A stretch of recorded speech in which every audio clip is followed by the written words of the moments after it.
那我想用贡献点换10株绝地枯木草。贡献堂开门至今，概不还价。啊，这蒙巴皮的草药草都有微毒，前者伤神，后者伤。Oke teman-teman, kembali lagi di channel saya. Dan sekarang saya mau menceritakan bocorannya kembali. Dan jangan lupa untuk subscribe, klik loncengnya, dan juga lupa like. Selamat menikmati. Gaskeun.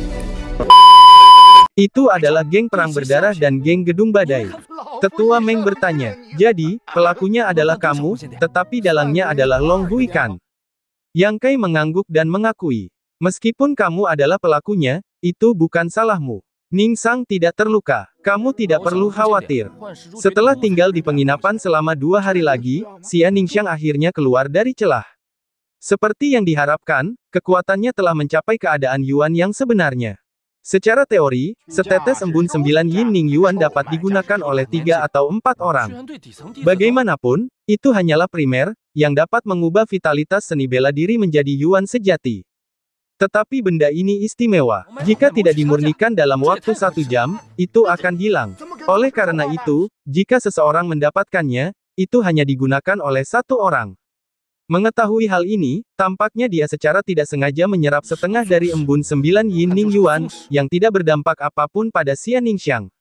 Dan sampai sekarang, setengah tetes roh surga dan bumi itu telah disimpan dalam tubuh emas mereka sendiri, dan tidak menghilang seperti yang dikatakan. Luka yang Kai telah pulih, dan Xia Ningxiang juga telah dipromosikan. Tentu saja, ketiga orang itu tidak akan tinggal lebih lama lagi, jadi mereka berangkat untuk bergegas kembali ke paviliun Ling Qiao. Yang Kai dibawa kembali oleh penjaga toko mimpi Meng, dia memakan banyak angin sepanjang jalan, yang membuatnya pusing. Kembali ke paviliun Ling Qiao, Yang Kai mengucapkan selamat tinggal kepada mereka dan kembali ke kabin. Sudah hampir 20 hari aku tidak kembali, tetapi kabinnya masih bersih seperti baru. Sepertinya kelompok Li Yuntian menjaga kabin selama masa ketidakhadirannya. Dalam beberapa hari berikutnya, Yang Kai melanjutkan kehidupan damainya yang dulu dan berlatih setiap hari untuk menstabilkan keadaannya saat ini. Namun sejak kembali, Xia Ningxiang tidak pernah muncul. Dia sepertinya telah melupakan perjanjian di antara mereka. Malam itu, di celah gunung, sebelum Yang Kai pergi, dia berkata bahwa jika dia bisa kembali hidup-hidup, Xia Ningxiang akan menjanjikannya sebuah permintaan. Setelah Xia Ningxiang kembali ke paviliun Ling Qiao, dia benar-benar malu melihat Yang Kai. Mengingat kembali gairahnya malam itu, dia sedikit malu. Setelah berlatih selama 2 hari, Yang Kai tidak puas dengan prestasinya. Setelah memikirkannya, Yang Kai memutuskan untuk pergi ke pasar Heifeng lagi. Di satu sisi, dia ingin membeli beberapa barang yang dapat memurnikan cairan Yang. Di sisi lain, dia juga ingin membeli bunga hantu 3 daun dan rumput kayu mati jadi yang dia butuhkan. Pedupaan itu sudah lama tidak digunakan. Mengenai perak, Yang Kai punya banyak uang, dan dia bukan lagi orang miskin seperti sebelumnya. Perak itu dikumpulkan dari geng perang darah, dia menemukan bahwa orang-orang ini benar-benar kaya. Hanya beberapa orang yang digeledah dan hampir 20.000 tael perak diperoleh. Kamu bisa membeli 40 yuan batu Yangyan dengan uang sebanyak itu. Cukup untuk mengganti kerugian mereka malam itu, lebih dari 2 kali lipat. Hanya beberapa jam setelah Yang Kai berangkat ke pasar perdagangan Heifeng, Meng Wuyuan juga berangkat. Meskipun geng perang berdarah juga merupakan salah satu dari 3 kekuatan di sekitar sini, bagaimana mungkin tetua Meng takut pada mereka? Muridnya hampir terbunuh. Paviliun Ling Qiao tidak jauh dari geng perang berdarah. Kecepatan tetua Meng sangat cepat. Pada saat ini, sekelompok pemimpin senior geng perang berdarah sedang mendiskusikan hal-hal penting. Di aula konferensi, pemimpin geng, Humen, sedang duduk tegak. Di sisi Humen, semua pemimpin aula, pemimpin jurumudi dan yang lainnya dari geng perang berdarah semuanya siap untuk duduk. Orang-orang ini melaporkan kepada Humen tentang urusan besar dan kecil, pendapatan dan pengeluaran geng selama sebulan terakhir. Humen melambaikan tangannya dan berkata, jika kamu tidak membicarakan hal-hal sepele ini, bagaimana dengan larangan dan peretasan di area pertambangan? Seorang pemuda berusia sekitar 28 tahun berdiri dan berkata dengan hormat kepada Humen. Laporkan kepada pemimpin, sudah ada beberapa ahli di pihak kakek, tetapi jumlah ahli di sekte itu terlalu sedikit. Meskipun larangan itu sudah lama, tidak mudah untuk melanggarnya. Kakek saya mengirim surat kepada Long Jun beberapa hari yang lalu dan meminta saya untuk menganggapnya sebagai pesan. Dia akan berusaha sebaik mungkin untuk menyingkirkannya sesegera mungkin. Pemuda ini adalah cicit Long Zaitian, saudara laki-laki Long Hui, Long Jun, yang telah memiliki kekuatan Zenyuanjing. Meskipun dia tidak dapat dibandingkan dengan Tianzi Jiaozi itu dalam hal kualifikasi, dia tidak terlalu buruk. Hu Men mengangguk pelan. Baiklah, itu bagus. Long Jun, jika kamu punya waktu luang, pergilah ke area pertambangan untuk memberiku sesuatu yang bagus untuk kakekmu dan katakan padanya bahwa dia telah bekerja keras. Aku tidak tahu misteri macam apa yang tersembunyi di dalam larangan itu. Itu terkubur puluhan kaki di bawah tanah. Salah satu pemimpin sekte perang darah tiba-tiba ragu. Itu berkat wawasan Nona Meyer kita. Jika dia tidak mengatakan ada yang salah di bawah area pertambangan, kita mungkin tidak tahu jalan menuju kepala tambang. Nona Meyer, meskipun masih muda, memiliki penglihatan yang luar biasa. Aku tidak tahu bagaimana dia bisa melihatnya. Ini benar-benar aneh. Area pertambangan telah ditemukan beberapa tahun yang lalu. Geng perang darah telah menghasilkan banyak uang dengan menggunakan batu Yangyan dan batu Yinyuan yang diekstraksi dari area pertambangan. Hampir 2 bulan yang lalu, putri kecil Hu Meyer, tiba-tiba kembali untuk memberitahunya tentang hal itu. Dia menertawakannya dan tidak menganggapnya serius. Hanya ketika dia harus mengirim seseorang untuk menyelidiki, dia harus membiarkan orang menggali ke arah itu. Meskipun Hu Meyer mengatakannya dengan jelas kepada Hu Men, hal itu pasti tidak diketahui oleh keluarga naga. Namun Hu Men tidak mempedulikannya. Ia mengira itu hanya lelucon dari putrinya. Ia menggunakan cara ini untuk menarik perhatiannya. Selain itu, Long Zaitian bertanggung jawab atas area pertambangan, jadi ia tidak menyembunyikannya. Area pertambangan itu awalnya digali di bawah tanah, dan letaknya tidak jauh dari lokasi yang dikatakan Hu Meyer.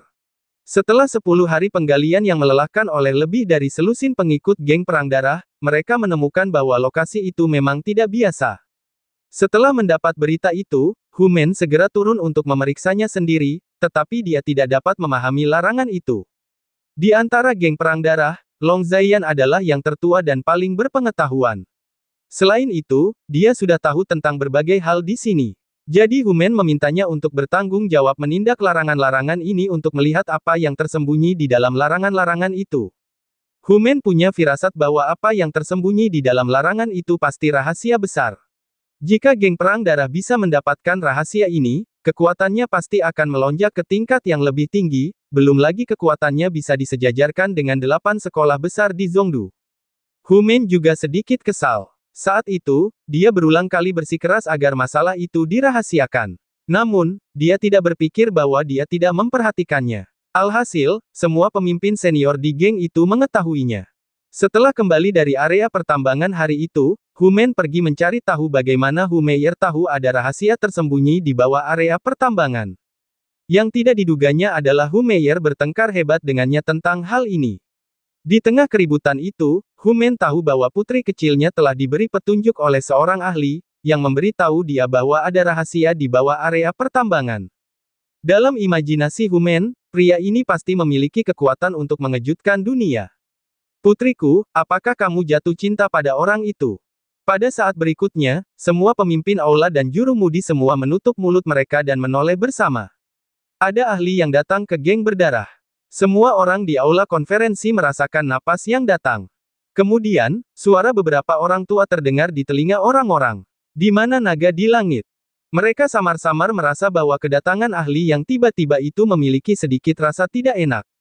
Wakil pemimpin naga, sekelompok orang saling memandang dan bertanya-tanya. Ikuti aku keluar dan lihatlah. Hu Men melangkah keluar. Di belakangnya, para pemimpin aula dan juru mudi mengikuti. Ketika mereka tiba, mereka melihat Ling berdiri di udara, masih seorang lelaki tua. Rambutnya putih.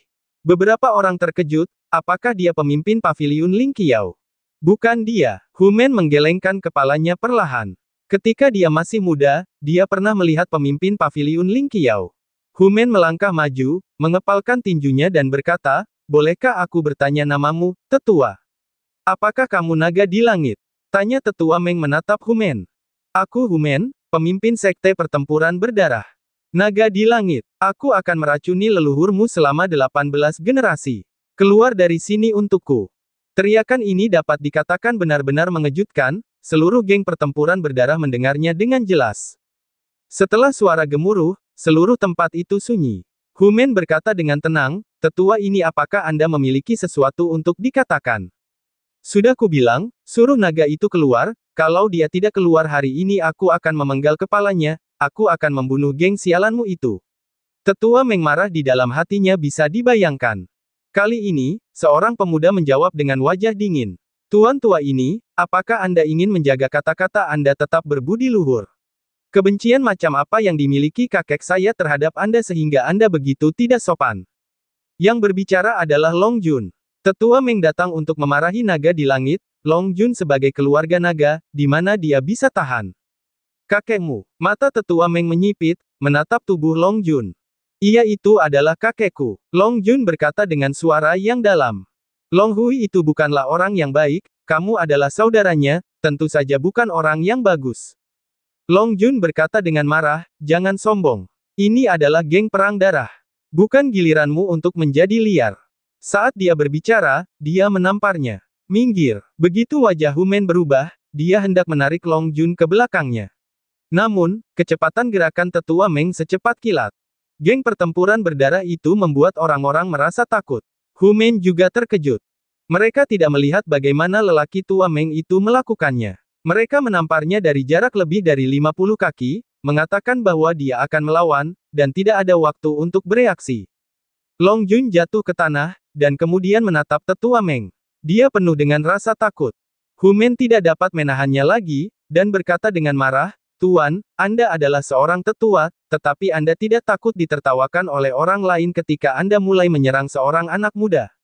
Itu hanya pelajaran kecil." Tetua Meng itu mencibir, dan menegur dengan ringan. Meng Wuyuan tidak memperdulikannya. Dia hanya memegang leher Long Jun dengan satu tangan dan berkata dengan wajah muram. "Aku mencari naga di langit hari ini. Nak, karena kamu adalah cucu naga di langit, tolong beritahu aku di mana dia berada."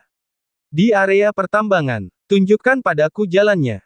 "Lewat sini." Di bawah ancaman nyawa, beraninya Long Jun ragu-ragu. Long Jun langsung menuju area pertambangan geng perang darah. Humen penuh amarah. Dia benar-benar tidak tahu berapa lama Meng memprovokasi ahli ini.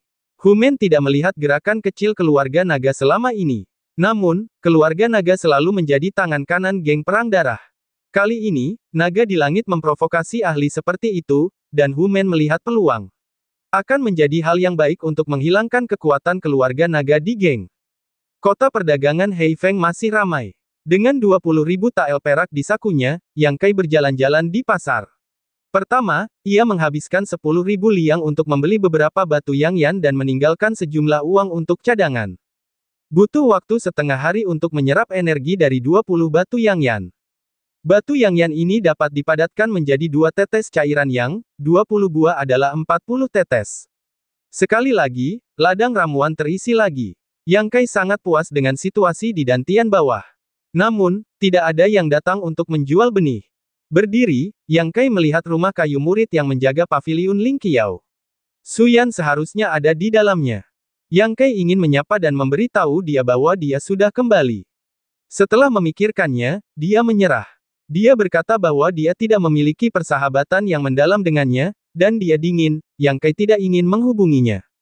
Tepat saat dia hendak kembali ke rumah, seorang pria tiba-tiba datang di depannya.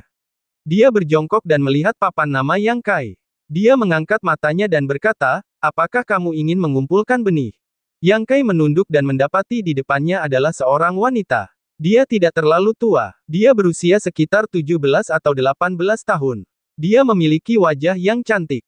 Wanita itu berkata, "Aku punya, tetapi aku tidak tahu kamu tidak mampu membelinya. Itu tergantung pada jenis benih yang kamu miliki.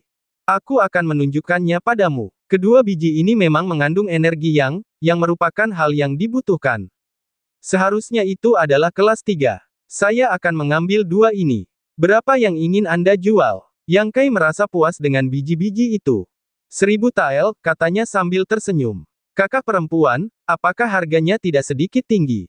Tidak ada hal yang baik seperti itu di dunia, aku telah banyak menderita mendapatkannya. Yang Kai tidak punya pilihan selain memikirkannya. Dia menghitung 1000 tael perak dan menyerahkannya padanya, kemudian dia berjalan pergi dengan gembira. Setelah membersihkan, Yang Kai siap menggunakan sisa uang untuk membeli beberapa bunga hantu semanggi dan rumput layu jedi. Sebelum melangkah beberapa langkah di sini, tanah tiba-tiba berguncang tiba-tiba, beberapa kali berturut-turut, ketiga kelompok murid di pasar perdagangan Heifeng berada dalam kekacauan. Kita semua tidak tahu apa yang terjadi, banyak orang panik dan berlarian.